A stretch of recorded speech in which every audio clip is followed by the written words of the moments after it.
सोचो अगर हम कोई क्राइम करते हैं और क्राइम करने के बाद हमें कोई पछतावा नहीं होता, तो सोचो अगर वो पछतावा नहीं होता तो वो क्राइम किस जुर्म में किया गया होगा।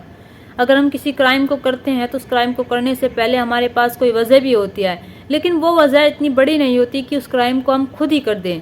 वजह ये होती है कि अगर वो वजह है हमारे पास तो उसे लेकर हम पुलिस के पास जाए। पुलिस के पास जाने के बाद हम अपनी सारी कहानी बताए। कहानी बयां करने के बाद तो कानून में उसकी सज़ा होगी, वो कानून उसे सज़ा दे देता है। लेकिन कुछ लोग ऐसे होते हैं कि कानून में ना जाने की बजाय, पुलिस वालों के पास ना जाने की बजाय वे सोचते हैं कि खुद ही सज़ा हम खुद ही दे दें। वे सोचते हैं कि खुद ही वे लोगों को सज़ा दे दें। कुछ ऐसा ही हुआ है आज की घटना में, जहाँ पर एक व्यक्ति होता है और व्यक्ति ऐसा क्राइम करता है कि वो पुलिस वालों के पास नहीं जाता। वो ऐसी सज़ा देता है एक 16 साल के लड़के को, जिससे पूरा शहर हिल जाता है, पूरी राजधानी दिल्ली दहल उठती है। तो बिना देरी के इस घटना को शुरू करते हैं। नमस्कार, आदाब, सत श्री अकाल, हर हर महादेव। मेरा नाम रूपा है और आज की ये कहानी राष्ट्रीय क्षेत्र दिल्ली राजधानी की है, जहाँ पर एक क्षेत्र लगता है नरेला। अब नरेला क्षेत्र का एक एरिया लगता है इंडस्ट्रियल एरिया। पर एक दंपति और बड़ा बेटा काम किया करते थे। वे रात की समय अपने घर जाया करते थे करीब 8 बजे। एक दिन ऐसे ही वे रात में 8 बजे अपने घर जाते हैं। घर जाने के बाद वे जब अपने घर का दरवाज़ा खोलते हैं, दरवाज़ा खोलने के बाद घर में अंधेरा छाया हुआ था और कोई भी नहीं था। तभी वे लाइट ऑन करते हैं तो देखते हैं कि घर में खून के छींटे पड़े हुए हैं। जब वे घर में खून के छींटे देखते हैं तो वे डर जाते हैं और डर जाने के बाद वे आगे चलकर देखते हैं तो उनका जो बेटा होता है 16 साल का, जो 9वीं क्लास में पढ़ता है, वो खून से लथपथ होया पड़ा हुआ है। जब इस चीज़ को देखते हैं तो वे उठाकर उसे, अभी उन्हें ये भी नहीं पता था कि ये जिंदा भी है या फिर नहीं है, ये मर चुका है या फिर जिंदा है, इस बात का उन्हें कोई नहीं पता था। आनन फानन में वे उसे गोद में उठाकर नज़दीक के हॉस्पिटल में ले जाते हैं और जब नज़दीक के हॉस्पिटल में ले जाते हैं तो वहाँ पर उसका इलाज शुरू हो जाता है।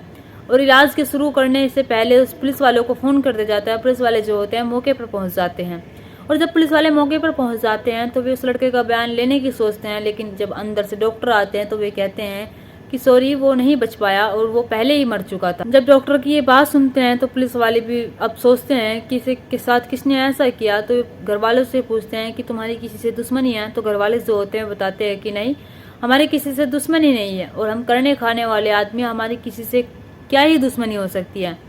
तभी पुलिस वाले जो होते हैं फॉरेंसिक टीम को बुलाते हैं और टीम को बुलाने के बाद उसके घर की एक एक तलाशी करवाते हैं और घर में एक एक चीज़ को देखते हैं और घर की जो एक एक बारीक से बारीक चीज़ होती है उसकी जांच करवाते हैं, लेकिन फॉरेंसिक टीम वालों के हाथ कुछ नहीं लगता।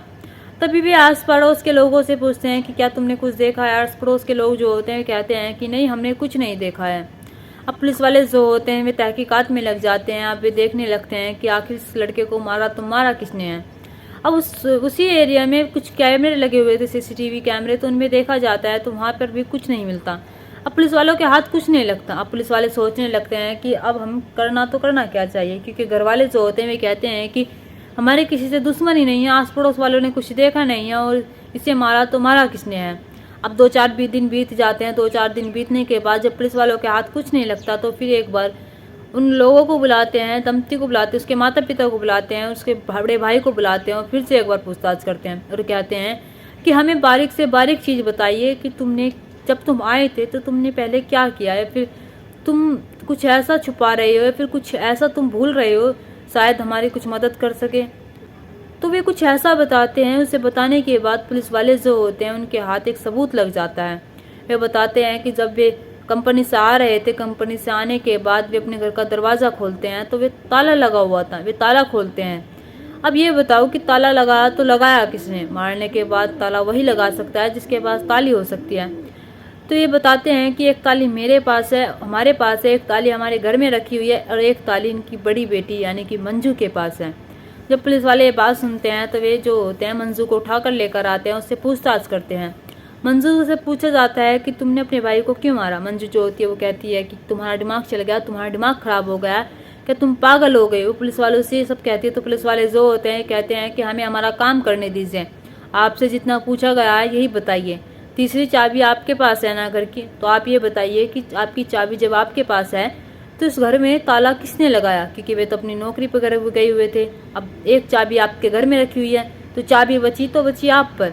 तो मंजू जो होती है वो कहती है कि नहीं, मैंने अपने भाई को नहीं मारा और जिस रात मेरा भाई मरा है, जिस दिन मेरा भाई मरा है उस दिन मैं सब्जी मंडी गई हुई थी जिस टाइम पर वो उसे मारा गया है।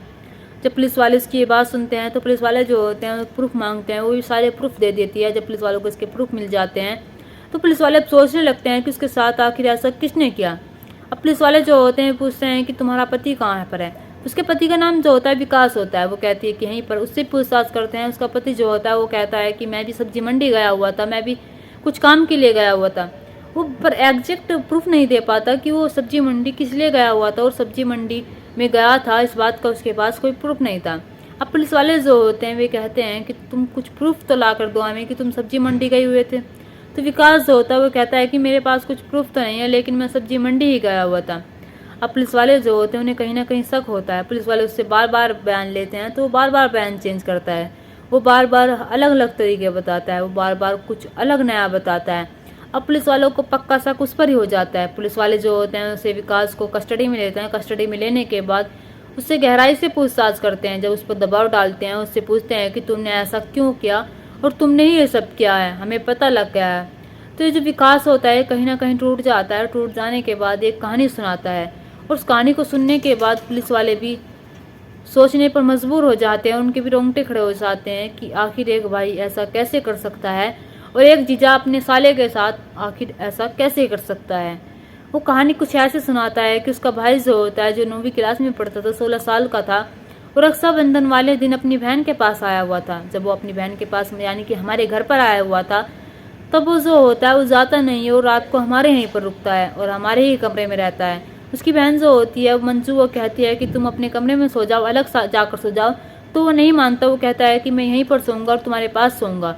विकास जो होता है वो भी कहता है कि बेटा तुम अपने कमरे में जाकर सो जाओ। विकास जो होता था उस लड़के को अपना बेटा मानता था, लेकिन ये लड़का जो होता है, उसका भाई जो होता है मंजू का, ये मानता नहीं और कहता है कि मैं अपनी बहन के ही पास सोऊंगा और मैं कहीं नहीं सोऊंगा। विकास जो होता है वो कहता है, सोचने लगता है कि चलो सो जाने दो, ये एक ही रात की तो बात है और भाई है, शायद कई दिनों बाद आया है इसलिए अपनी बहन के पास सो रहा है। तो विकास जो होता है वो खुद उठकर वहाँ से चला जाता है और मंजू को उसके भाई के पास सोने देता है। लेकिन जैसे ही आधी रात गुजरती है और जब आधी रात गुजरती है तो विकास को प्यास लगती है, फिर किसी काम से बाहर आना पड़ता है। तो विकास जो होता है जब उस कमरे से गुजर रहा होता है तो वो एक ऐसा नज़ारा देखता है कि उस नज़ारे को देखकर उसके पैरों के तले की ज़मीन खिसक जाती है और वो सोचने पर मजबूर हो जाता है और हैरान हो जाता है कि एक भाई अपनी बहन के साथ ऐसा कैसे कर सकता है। जब वो देखता है उस दरवाजे में थोड़ी सी आवाज़ें आ रही होती है बाहर। वो उसका भाई जो होता है वो अपनी बहन के साथ ज़बरदस्ती कर रहा होता है। वो उससे कह रहा होता है कि मुझे तुम्हारे साथ शारीरिक संबंध बनाने हैं और अगर तुमने ऐसा नहीं किया तो देख लेना अच्छा नहीं होगा। वो अपनी बहन के साथ ज़बरदस्ती कर रहा था। वो उसके साथ ज़बरदस्ती अवैध संबंध बनाना चाह रहा था। अब ये सारी चीज़ विकास बाहर से देख रहा होता है। वो देख रहा होता है कि कैसे वो अपनी बहन के साथ अवैध संबंध बना रहा है। अब विकास जो होता है उसे बहुत गुस्सा आता है, लेकिन वो अपने गुस्से पर कंट्रोल कर लेता है। उसकी बहन जो होती है मंजू, वो उसे समझाती है और कहती है कि ये सब कुछ सही नहीं है, ये तुम क्या कर रहे हो, उसे रोकती है। लेकिन उसका भाई जो होता है वो नहीं रुकता। वो उसके साथ बार बार से संबंध बना रहा होता है। अब सुबह होती है। सुबह होने के बाद विकास जो होता है बाहर आ जाता है। बाहर आने के बाद अपने कमरे से मंजू जो होती है बाहर आते हैं। राहुल को चाय, मंजू के जो भाई का नाम होता है वो राहुल होता है, उसे चाय नाश्ता पानी कराया जाता है। चाय नाश्ता पानी कराने के बाद उसे उसके घर भेज दिया जाता है। तो विकास जो होता है अपनी पत्नी के साथ बैठता है और उससे पूछता है कि रात क्या हो रहा था, तुम्हारा भाई तुम्हारे साथ ज़बरदस्ती कर रहा था और तुम विरोध कर रही थी, लेकिन वो फिर भी नहीं रुक रहा था। क्या ये पहली दफ़ा हुआ है, क्या ये पहली बार उसने ऐसा किया है?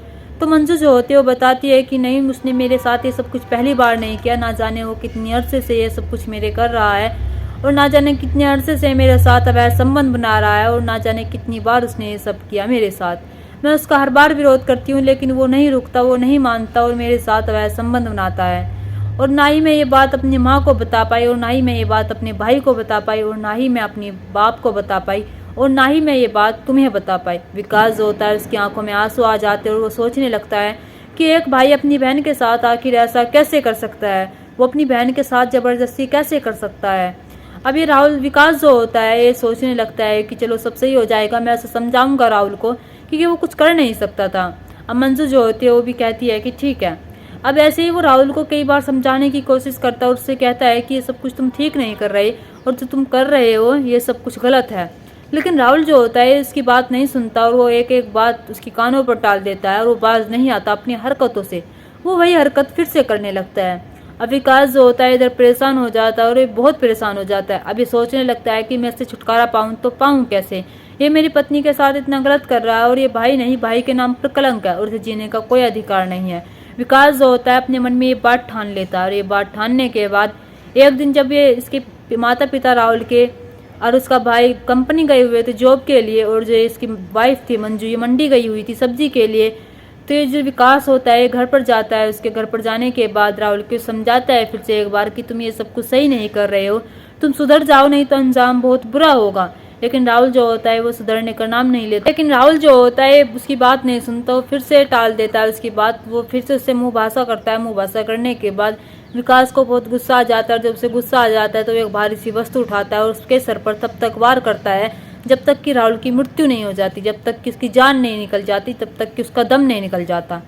अब जब विकास जो होता है उसे मारने के बाद बाहर का ताला लगाकर अपने घर पर आ जाता है। घर पर आने के बाद वो अपनी पत्नी को भी नहीं बताता कि उसने राहुल के साथ ऐसा किया है, न ही वो किसी को बताता है और न ही विकास के अलावा उसमें कोई और शामिल था। विकास जब पुलिस वालों को ये कहानी सुनाता है तो पुलिस वाले भी हैरान रह जाते हैं, सोचने पर मजबूर हो जाते हैं कि आखिर एक भाई अपनी बहन के साथ कैसे अवैध संबंध बना सकता है, एक भाई अपने भाई बहन का रिश्ता कैसे कलंकित कर सकता है। और विकास ने ये सब कुछ सही नहीं किया था, वो कानून की मदद ले सकता था, लेकिन उसने कानून की मदद लेने की बजाय उसने खुद ही उसे मारना सही समझा। क्योंकि जो भी क्राइम होते हैं हमारे देश में ज़्यादातर लोग जो होते हैं वे खुद ही करना चाहते हैं, उसका जो सफाया खुद ही करना चाहते हैं। लेकिन हमें ऐसा नहीं करना चाहिए, हमें पहले पुलिस के पास जाना चाहिए, पुलिस में FIR करवानी चाहिए, कानून उसे सजा देगा, हमें सजा देने का कोई अधिकार नहीं है। यहाँ पर ये जो राहुल होता है अपनी बहन के साथ इतना गलत करता है, विकास जो होता है ये भी राहुल के साथ कुछ सही नहीं करता है। यहाँ पर कई घर उजड़ जाते हैं, जो मंजू होती है इसका पति जेल के सलाखों के पीछे चला जाता है। तो इस घटना को सुनाने का मकसद मेरा आपका दिल दुखाना नहीं था, आपको परेशान करना नहीं था, आपको घटना के बारे में बताना था और आपको जागरूक करना था। आप अपने परिवार के साथ खुश रहिए। नमस्कार।